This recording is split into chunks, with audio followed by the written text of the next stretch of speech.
દારૂના વેપલાનો પર્દાફાશ વડોદરા ગ્રામ્યમાં એસએમસીની રેડ 8 આરોપીઓ સ્થળ પરથી ઝડપાયા 3 વોન્ટેડ તાલુકા પોલીસે ઉમટી ઝડપાયા વડોદરા શહેર તાલુકા પોલીસ સ્ટેશન વિસ્તારમાં આવેલા લક્ષ્મીપુરા ગામ પાસે આવેલા કોડિયાનગર સ્મશાન પાસેથી વિદેશી દારૂનો વેપલાનો સ્ટેટ મોનિટરિંગ સેલે પર્દાફાશ કર્યો છે।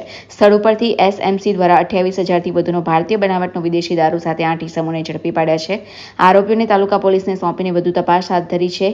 આ ઉપરાંત દારૂ સપ્લાય કરનાર 3 ઇસમોને વોન્ટેડ જાહેર કર્યા છે। ગાંધીના ગુજરાતમાં આમ તો દારૂબંધી છે, પરંતુ તેમ છતાં ખુલ્લેઆમ દારૂ વેચાય છે તે પણ હકીકત છે। દારૂ વેચાય છે, પરંતુ આ પ્રકારે ખુલ્લેઆમ દારૂ વેચાય અને તેમાં 1-2 નહીં પરંતુ 8 ઇસમો સ્થળ પરથી ઝડપાયા છે। ત્યારે સ્થાનિક પોલીસ આ બાબતને આ જાણ હશે। શું આ રીતે ખુલ્લેઆમ ચાલતા વેચાણને લઈ સ્થાનિક પોલીસ સામે અનેક સવાલ ઊભા થઈ રહ્યા છે।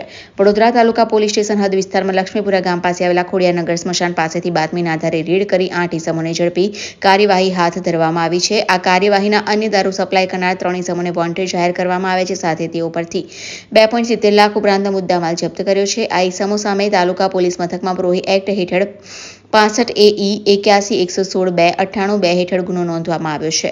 ઝડપાયેલ મુદ્દામાલ કુલ બોટલ 288 જેની કિંમત 28,800, મોબાઈલ 8 જેની કિંમત 35,500, વાહન 6 જેની કિંમત 1,80,000, રોકડ રકમ 29,450, કુલ મુદ્દામાલ 2,73,750નો ઝડપ્યો છે।